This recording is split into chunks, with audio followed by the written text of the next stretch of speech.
Marriage is love in action. In marriage, we practice the risky work of softening, of bending towards another, of choosing every day to love each other. We build strong foundations of patience, understanding, and kindness for one another.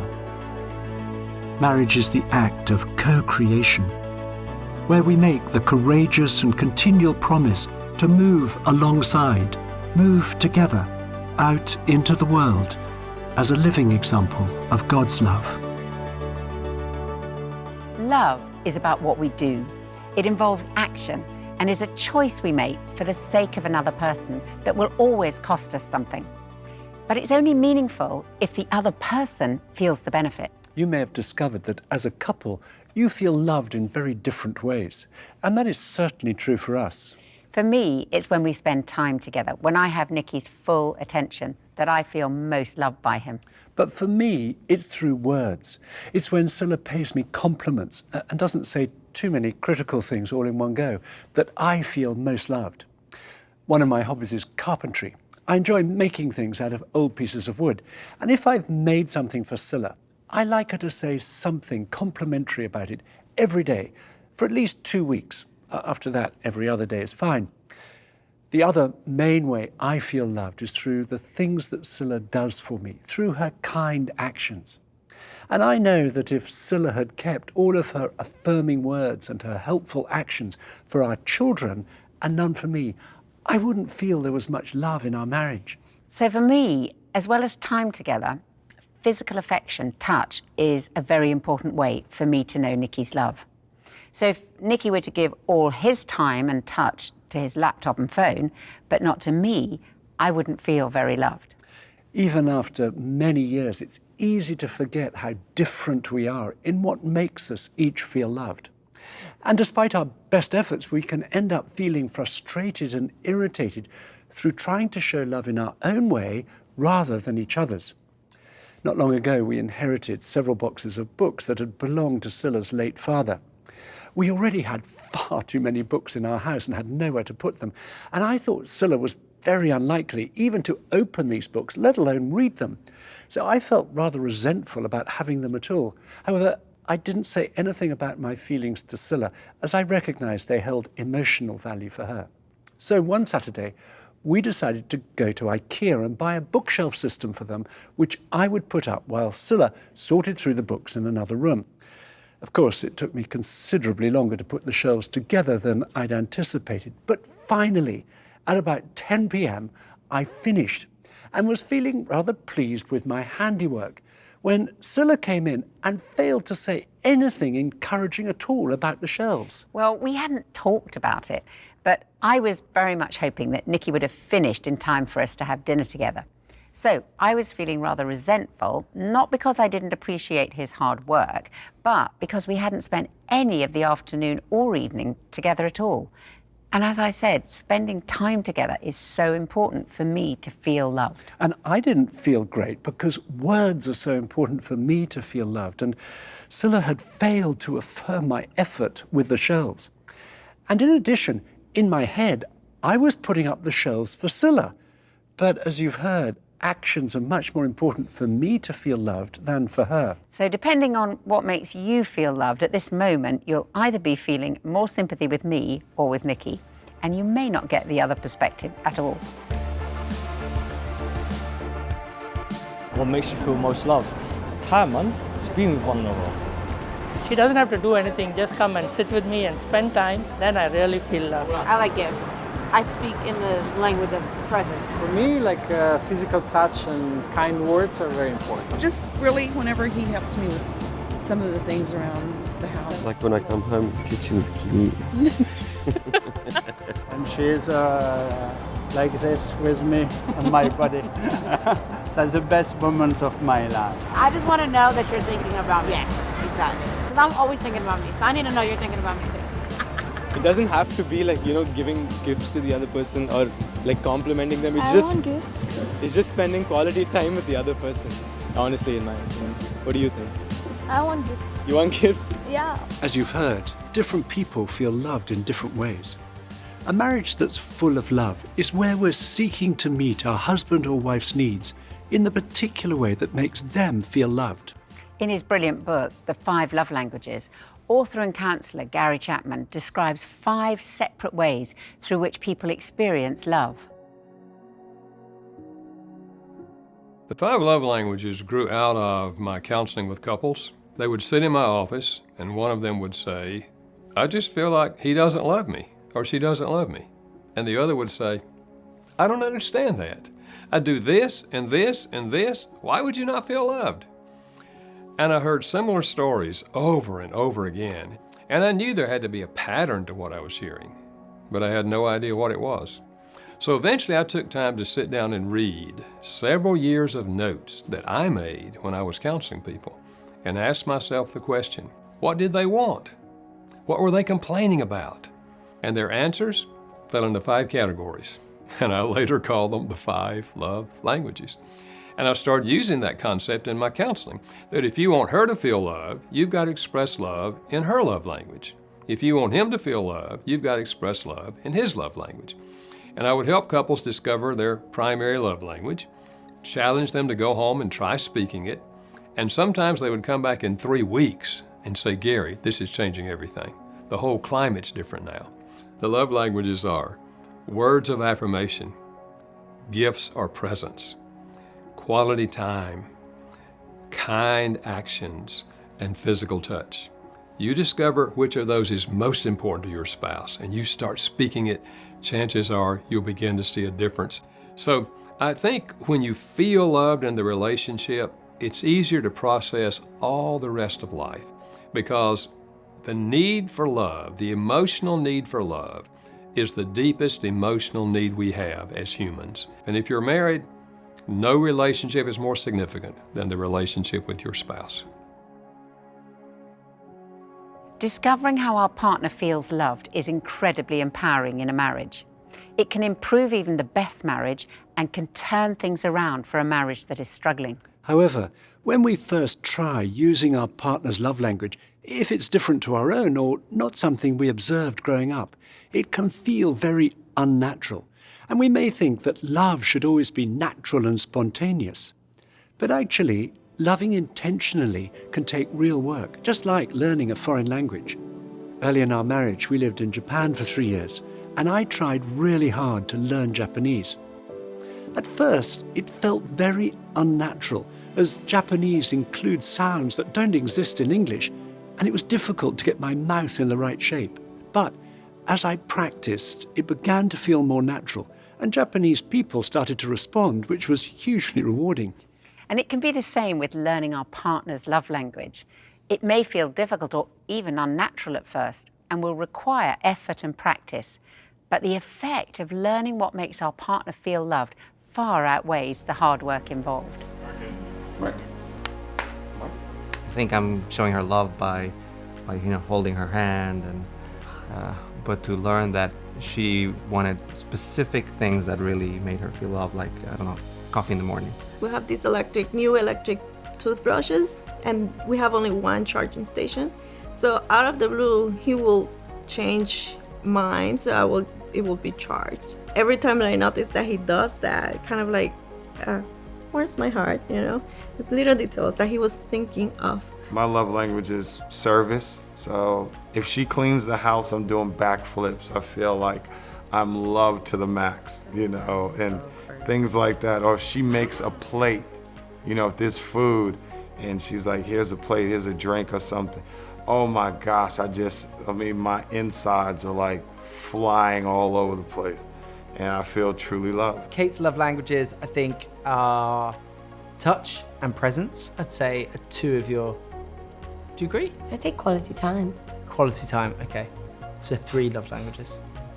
3 love languages. Could we try that one again? For me, the quality time is most important. The others are important, but not as important as that. Dan organised for us to go on a day trip away, completely inexpensive. Not only did I feel totally loved, then it sort of released the other love languages in me. So it felt easier to give Dan the love languages that he needed. It's like a a rolling effect. He does have a tendency of buying me things and then saying, oh, it's for us to share.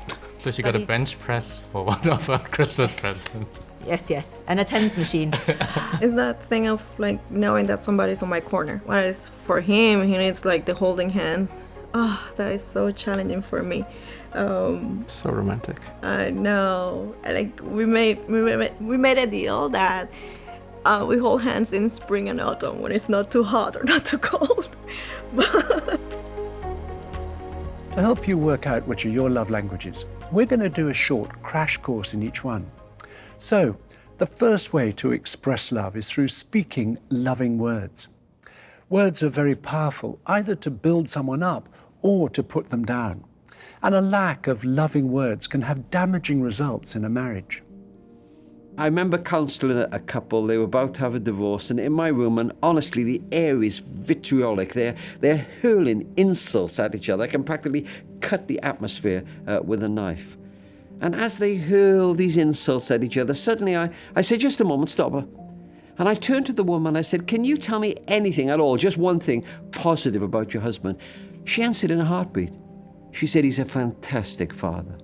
I saw a look of utter astonishment cross this man's face. He'd never ever heard his wife say anything positive about him. And I turned to him, can you say anything positive about your wife? He said the same. She's an incredible mother. Honestly, the atmosphere changed in a moment. In fact, for about 5 seconds, they just looked at each other in silence. And in fact, I slipped out and left them to talk. I am often stunned at the sheer power of words. You know, the Bible says that words have the power of life and death. And sometimes I meet somebody, I met a man the other day, he said, oh, I know I bring my wife down, but it's just me, I'm just being sarcastic. She knows I don't mean it. No, it's not good enough. It's not good enough. Because it's so easy to be positive. Darling, you look nice in that. I appreciate that. Well done. It's so easy to bring into being the very power of the words we speak. There are many ways we can use our words to communicate love. For example, when we compliment our husband or wife, it shows we've noticed. And I love it when Nikki compliments me on a talk I've given, or what I'm wearing, or even what I've cooked for dinner. If he says, your spaghetti bolognese is the best in the world, even though I've made it 1,000 times before, it makes a huge difference to me. It shows me he's noticed and I feel valued and not taken for granted. So often we might think these things, but we just don't say them. It's all too easy to get complacent and take the things our partner does for us for granted. We can use words to encourage our partner. Our partner may lack confidence about doing their job well, or about parenting, or whether they have anything of importance to give to others. We all need to be our husband or wife's #1 fan. It's within our power to give our partner courage and confidence to build their self-esteem through our words. I remember talking to a couple in their first year of marriage who were having problems. We asked them, which is most important of these love languages for you? And without any hesitation, the wife said, words. Then the husband said he'd never heard loving, affirming words being spoken in his family as he was growing up, and he realized he'd have to learn. Well, he clearly made a conscious effort, because we saw his wife 6 months later, and she said she felt completely different about their relationship as a result of the changes he had made. If words are your husband or wife's most important love language, being affirmed like this on a regular basis, many times a day, will renew their sense of feeling loved again and again. A second way to express love is by giving thoughtful presents. A present is a visual symbol of love. It shows our partner we were thinking of them when we bought it or made it, and it can remind them of our love every time they see it. If you're a natural spender, this means of expressing love probably won't be too difficult. But if you're a natural saver, and as you know, I'm married to one, you may find it just a little bit more challenging. If you don't buy non-essential things for yourself, you probably won't think of spending money on your partner. Now, for those of you who are savers, see it as an investment in your relationship. And there are 3 things we want to highlight about giving presents. First, they can be inexpensive but still have a high value emotionally. Buying your partner's favourite thing to eat and leaving it for them with a note as a surprise doesn't cost much, but it can mean a great deal to them. Laura's love languages are gifts. I'm not very good at giving gifts. But what I've learned over time is that it just means a lot to Laura. It doesn't have to be a big thing, it could be a small thing. And so upstairs, in a secret location, which I won't disclose, is a box. And if I'm out on my own and I see anything, I will just quickly buy it and I will put it in the box. And then at different times, I will just bring different things out and give them to Laura. So today when we got in the car to come here, when we were leaving the house, he just said, "Can you hold this envelope for me?" But I peeked inside because, you know, I'm nosy. And it was a book that I've been kind of umming and ahhing about, and just mentioned really in passing to him yesterday, I think. It's a little thing, but it's such a huge thing. I was really moved. So Yeah. I think in the everyday gestures, you almost keep things ticking over. Yeah. You know, going to the newsagents, buy a bar of chocolate on the way home, do you know what? or a can of, something like That's one thing that I've always loved about you, is just he'll go somewhere and we'll just come home with a bar of chocolate or a little cake, unless he's eating it, but just a little cake and stuff. And what it is saying, "I've thought of you while I'm out," and it just shows that he really cares. It's sweet. The second thing we want to highlight about giving presents is don't wait only for special occasions such as birthdays or anniversaries. Giving a spontaneous and unexpected present can make our partner feel very special and loved. If our husband or wife is going through a particularly hard time, a present can communicate, "I'm with you in this difficulty. I understand how difficult it is for you. I care about you." Or if there's an achievement to celebrate, a present means, "I'm proud of you." Thirdly, actively discover what kind of presents your partner likes to receive. Think back to things your partner has said they especially liked receiving over the years, from yourself or others. It could be tickets to a sporting event or a concert, or something to eat or drink that they probably wouldn't buy for themselves, or something to add to a collection. Some people like surprise presents, others really don't. Some like practical presents, others don't. The best present givers are those who find out what the other person likes rather than giving what they themselves would want to receive. Now, I really wasn't good at this in the early years of our marriage. Nikki loves practical presents and I really don't. So when we first got married, I gave Nikki lots of weird and impractical things that I liked, but he probably didn't very much, though he didn't let on. So now I try hard to give him the thing that he's probably asked me to give him for the last 6 months. And recently for his birthday, he asked me to give him a battery-powered pencil sharpener. Well, I quite honestly couldn't think of anything more boring to have for my birthday. But I gritted my teeth and I went to the shop and I bought it for him. I wrapped it up and I gave it to him on his birthday. Well, it turned out to be one of the best presents I have ever given him. Yeah, I loved it.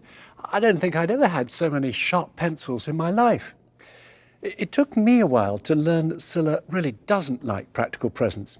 The flat we lived in when we first got married had 2 loos, 2 toilets, both of which had very uncomfortable plastic seats.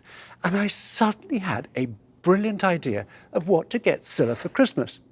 I bought a very nice pair of wooden toilet seats, and I was so excited. I couldn't wait to give them to her. Now, Scilla is normally very good at expressing her excitement when she opens presents, but even she struggled to think of anything nice to say when she opened them and saw what I'd given to her. And I felt rather hurt. I'd have loved them. For Christmas, that was my Christmas present. We want you to turn to the first conversation in your journal, favourite presents, and to take a few minutes telling your partner what have been the best presents you've received from them. And be specific. Explain why they were so special and meant so much to you. Was it the sort of present, or when or where it was given? Did the way it was wrapped up make a difference for you? And try not to feel hurt if it's not what you expected to hear. It's never too late to change.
third way to express love is through physical affection.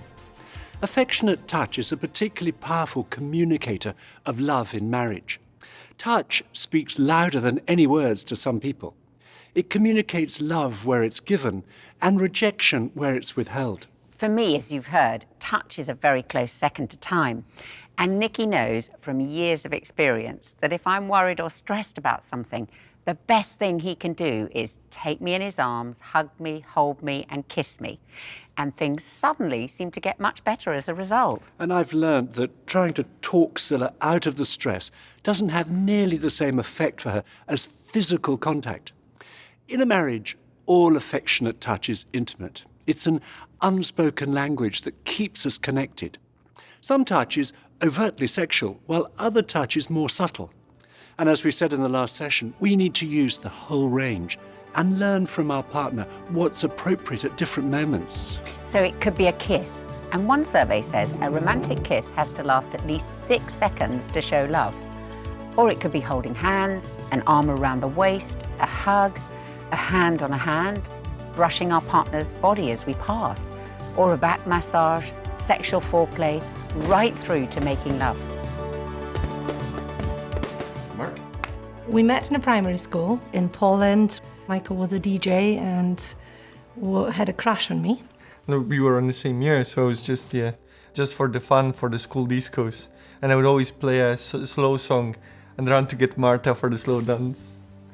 We didn't see each other for like 4 years, and then we saw each other on the street, and Michael invited me for a concert. And that's how it started, and after 5 months we decided to move to Scotland together. It just felt that security and safety with him. Just having such a beautiful girl next to me, that was enough for me, thanks. I think like being in the house and having your day-to-day tasks is really easy to kind of get lost in it. I can easily go into that mode and kind of forget that it can be nice being with each other in a romantic way in a normal day-to-day situations. So I think even like when we are passing each other on the corridor, you know, just kind of like little touch arm to arm, or just kind of Michael will like smack me on the leg or even on the bum, like just gently, you know, just to kind of like, I realized you're there, I noticed you. And it's kind of that constant showing the affection and showing, hey, you're still good looking. You know? Yeah. It's just great. That's the best way of saying I love you. Just walking past you and just commenting on how beautiful you are and how much affection I have for you. Then it actually goes into the bedroom. The sex doesn't happen only in the bedroom. It just happens throughout the day. If you're going through a tough time in your sexual relationship, it may cause not only feelings of frustration sexually, but also cause your partner to feel unloved, especially where touch is their #1 love language. So it's important to keep showing physical affection to each other in non-overtly sexual ways. A fourth way to express love is through spending quality time together. This is the love language that's most important for Scylla. And what we do or where we go is not nearly so significant as the fact of our being together. I remember one occasion in the middle of the winter, it was my turn to organise our date. We'd set aside 2 hours in the middle of the day, and we'd had lunch together at home. And then I thought it would be really nice to go for a leisurely walk up to the park, which is about half an hour from where we live. It was one of those rather overcast days in London when everything looked rather grey, with a cold, damp wind blowing. In the park, there seemed to be an unusual amount of litter blowing around. And everyone we saw, and there weren't many people around, looked rather depressed. Even the ducks on the pond, I thought, looked depressed. And by the time we got back home, I felt a bit depressed myself, a bit flat. And as I was making Scylla a cup of coffee, I was just about to say, "I'm so sorry, my darling. I don't think that was my best idea for our date," when I realised Scylla seemed to be in a great mood. I came back feeling fantastic. I had Nicky all to myself. We hadn't seen anybody we knew, Nicky hadn't looked at his phone, and we could talk uninterrupted. Spending that sort of time together always makes me feel really special, and particularly when Nicky's initiated it. So no, I wasn't feeling depressed at all. Quality time means more than being together in the same place. It involves focusing our attention on each other. We want to look at 3 aspects of this quality time. The first aspect is talking together. We need quality time to be able to express to one another what we're thinking and feeling, both the positive and the negative, our fears and hopes, our excitements and disappointments. The second aspect is eating together.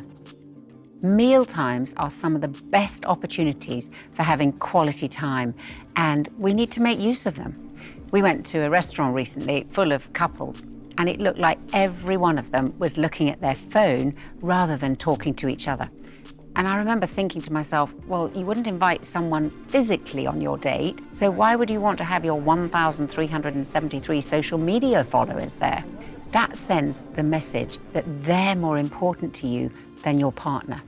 Zilla and I know for ourselves how easily phones can kill conversation. So we made a decision to put our phones on silent and not to answer them or look at them during meals. For some people, the habit of constantly checking their phone is so strong they have to put their phone somewhere out of sight. In the long run, investing in our marriage at mealtimes is far more important than keeping up with everyone else. A third aspect of quality time is having fun together. Friendships are built on shared experiences. Shared experiences give us a store of shared memories.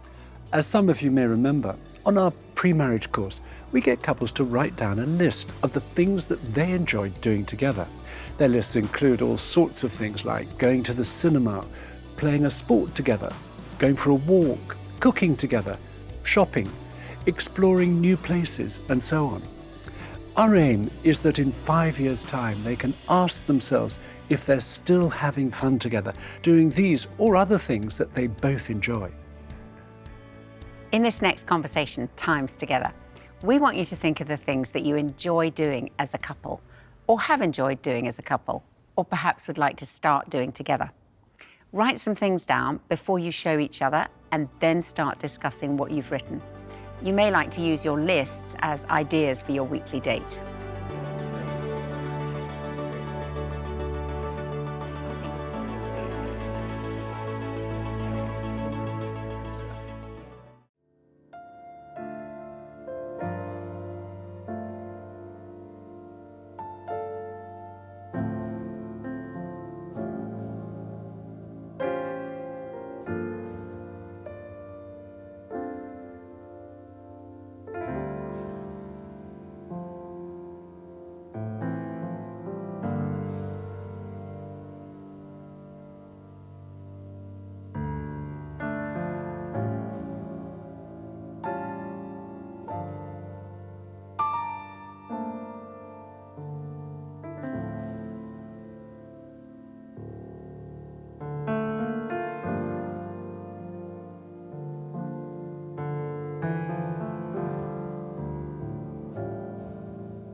The fifth way to express love is through kind actions.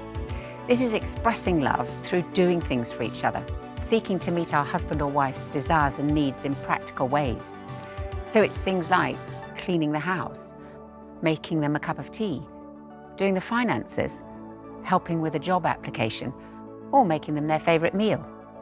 And as you've heard, this is the second most important of the 5 love languages for me. And Scilla does many things on a regular basis that mean a lot to me.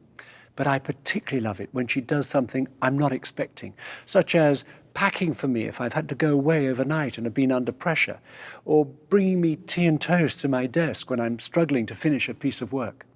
And after many years of marriage, I continue to be amazed by all that Scilla does for me, both the routine and the non-routine.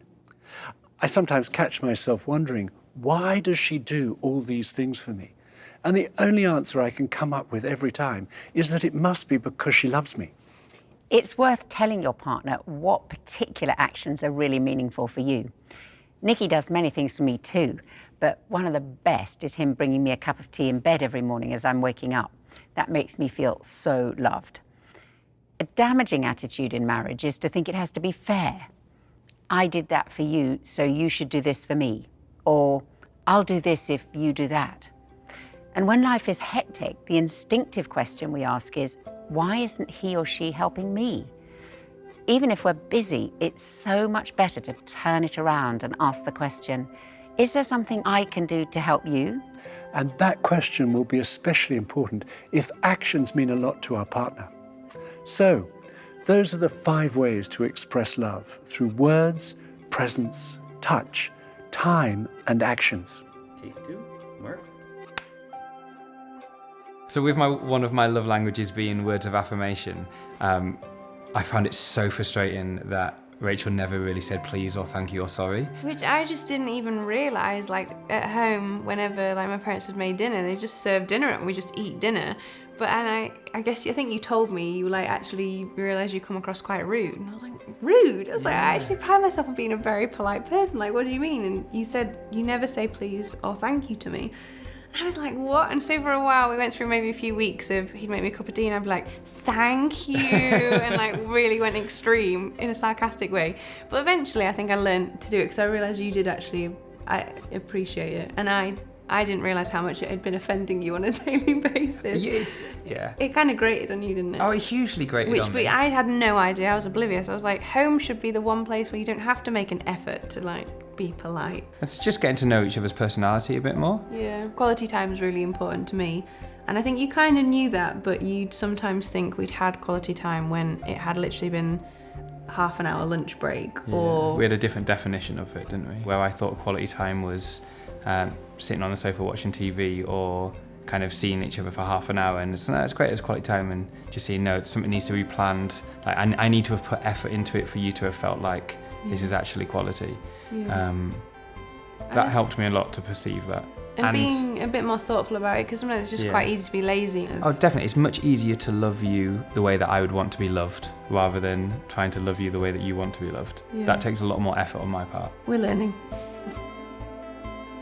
More than 20 years ago, I asked Scilla to write out a list of those times when she's felt especially loved by me. This is the original piece of paper, and I guard it carefully as every time I read it, it reminds me again of what I need to do for Scilla to make her feel loved. From her list, you'll hear it's very obvious that time and touch are her 2 main love languages. This is what she wrote.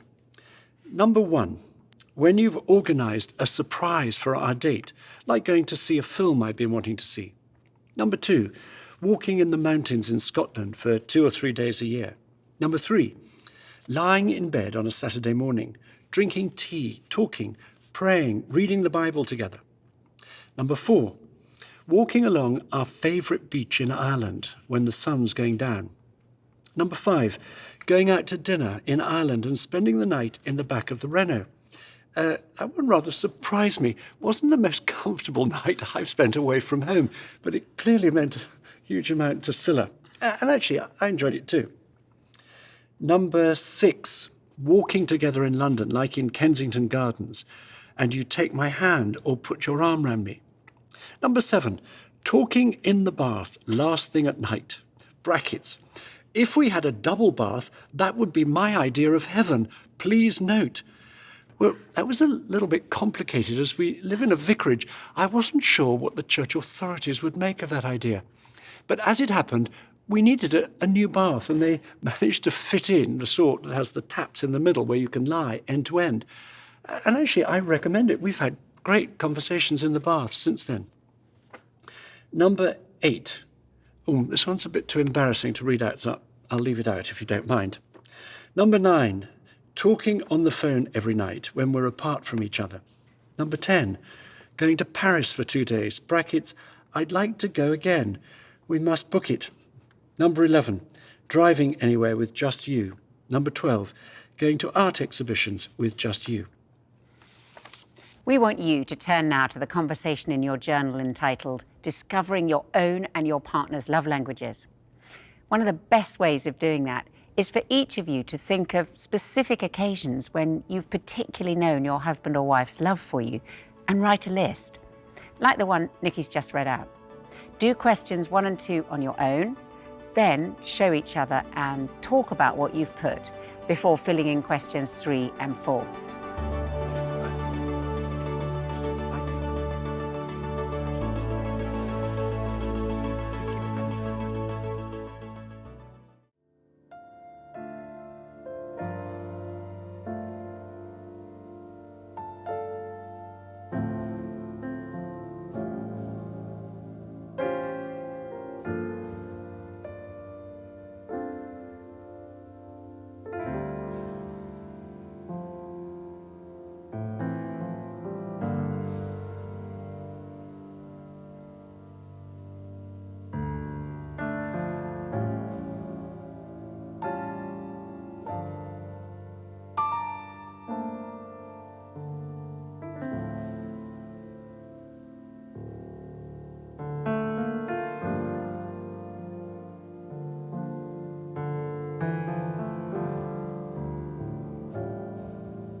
Working out and then learning to use our partner's love language is a process that may well take some time, particularly if you discover that the love language lowest on your list is the highest for your partner.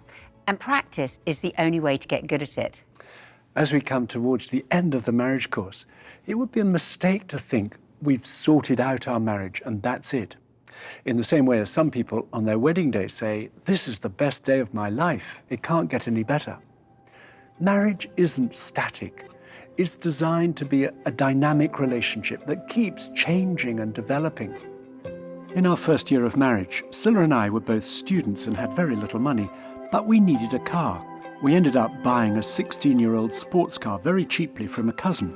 It wasn't perhaps the wisest decision in our marriage. This car broke down on average once a week, but as I enjoy mending things and had more time in those days to repair it, we managed to keep it going.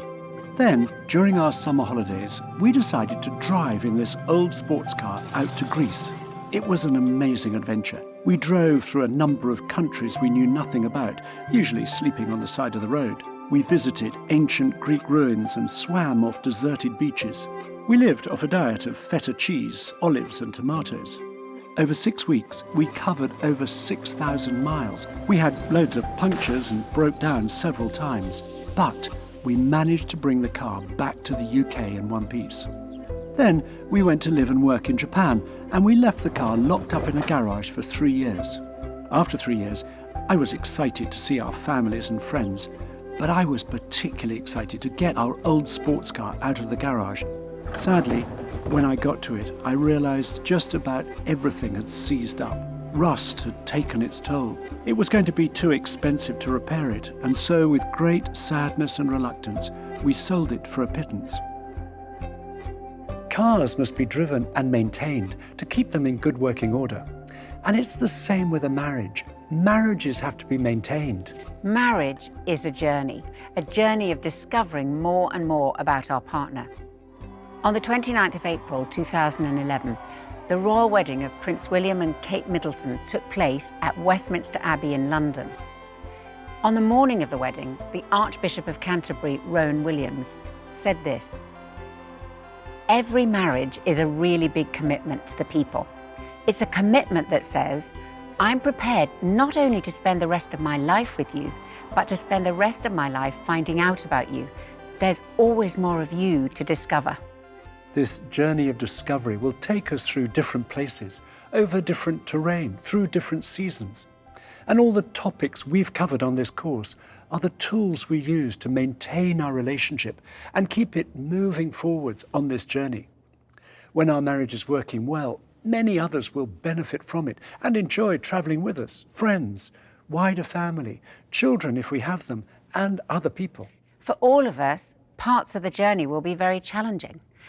While our trip to Greece was very exciting, it was also hard at times. In fact, in some places the road was so bad and this car was so low to the ground that one of us, usually me, had to get out and walk for a while as the potholes were in danger of removing the bottom of the car. And like that trip, every marriage will go through hard times. Marriage involves a mutual commitment to keeping going together. As much as a car wheel needs a strong rim because of the bumps and knocks, so with marriage, commitment holds it together. And we shouldn't be afraid of commitment. Actually, commitment is very liberating. Our commitment to each other and to our marriage creates a safe place within which we can be vulnerable with each other, where we're able to trust each other enough to say what we're thinking and feeling deep inside. And this creates intimacy. Commitment means we can take a long view. It means we're able to plan our future together. It means understanding that feelings come and go, that we won't always be feeling infatuated with each other. It means believing that if things are hard now, they don't have to stay that way. And expressing our commitment to each other is essential to the success of the journey. When we're both committed, there's nothing we can't work through. In fact, every difficulty can become an opportunity for growing together because we're committed to travel this journey side by side. We learned through the years now that There's no something called like you do 1, 2, 3, 4, you get perfect marriage, that's it, end of story. You'll be happy for the rest of your life. You need to work on it. You need to give it time and effort, and you need to work on that. It was quite liberating to know that it's normal, that a good marriage doesn't mean you're always going to be totally in love, you know, and feeling all the emotions because feelings change, they do change. And it's up and down every day. It's a challenge that we need to be aware that we need to make an effort. But if you just go out of yourself and do something for your partner, automatically you will feel it as well. And then communication starts again. I think we used to do this thing like you hold this while I speak. And then I'll give this to you when it's your turn to speak, so we could really hear each other. I mean, I would say that was one of the wisest tools that we picked up on the marriage course. Yeah, I love that. I would agree. And I think we started with the mechanics of actually holding something. Yeah. And like, okay, this is it. But now, now we don't have to hold. It's so we've built the muscle of that, so we don't even have to do that. In us. Yeah, it's become a part of our lives. And it's a respected form of communication. Yeah. I think in terms of talking to younger couples, I think it's important to say don't give up. You know, things get rough at certain times, and especially when it's real hectic. And I think you have to just go through those times instead of backing away and saying, I'm quitting, I'm giving up. And I know there are times where I felt that way, but I'm so glad I didn't, because things do get better the longer you stay together.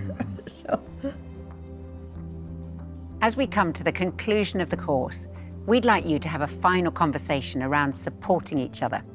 And we suggest that you ask your husband or wife if there's something particular concerning your future together that they'd like your understanding and support for. Then, if you'd like to, say a prayer for each other concerning what you've just heard, either aloud or silently. Otherwise, express your commitment to your future together in some other way.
Before we conclude, we'd like to pray for your marriage.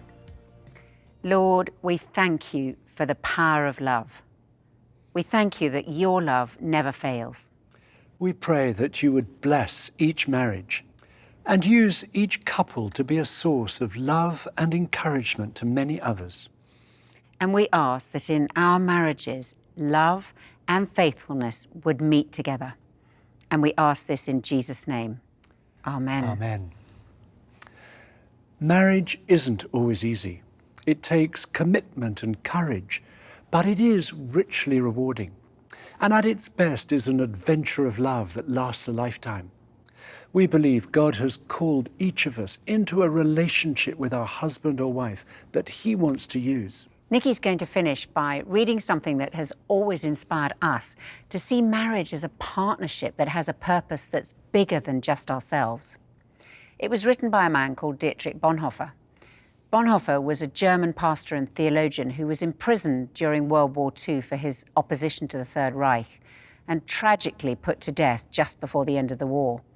But he so commanded the respect of his guards that they smuggled letters and papers he'd written out of the prison. While he was in prison, his niece was engaged to be married, and had he been free, he would have taken her wedding. However, he wrote a sermon that was smuggled out of the prison on the eve of her wedding and read out at the wedding service the next day. This is part of that sermon. Marriage is more than your love for each other. It has a higher dignity and power, for it is God's holy ordinance through which he wills to perpetuate the human race till the end of time. In your love, you see only your two selves in the world. But in your marriage, you are a link in the chain of the generations, which God causes to come and to pass away to his glory and calls into his kingdom. In your love, you see only the heaven of your happiness.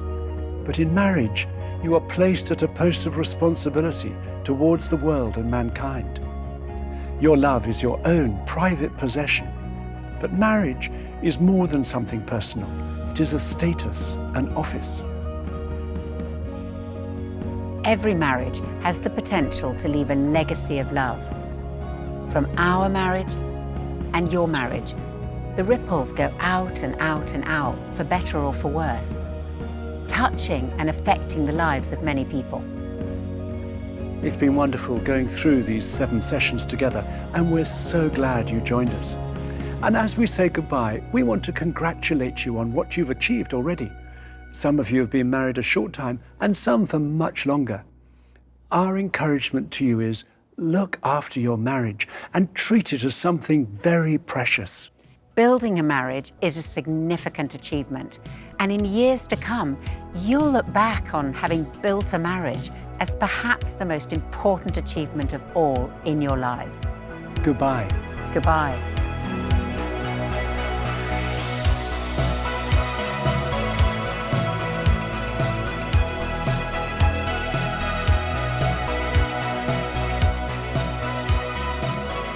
Go. Roll sound. Alpha take 2. Mark. Here we go. And Don't assume. Oh my goodness. Oh. He's doing some behind the scenes. And our partner can help us by letting us know when we express negatives.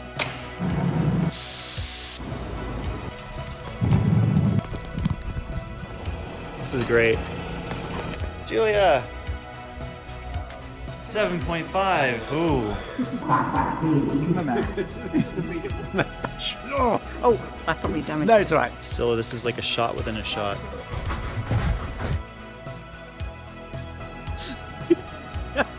Level 2 is a deeper level of connection. Oh, I'm sorry.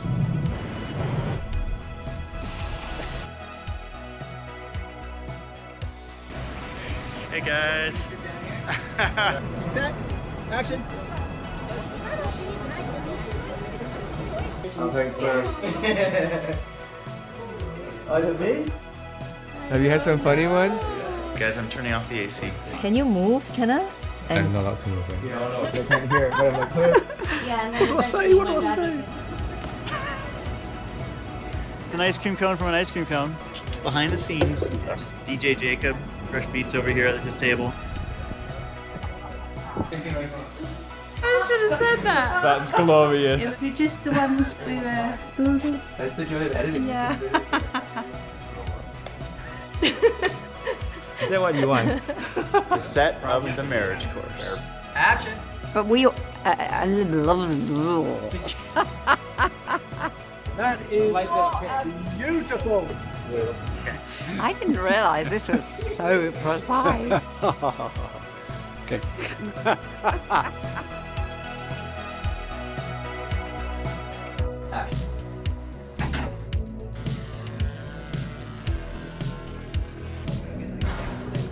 And I know, I realized.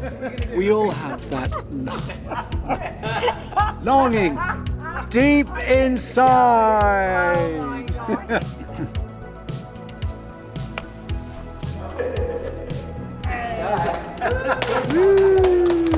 Yes, we did it. Ice cream cake. We've got all our shots, right? We're going to fail at. 1, 2, 3. What have I missed? Okay, here we go.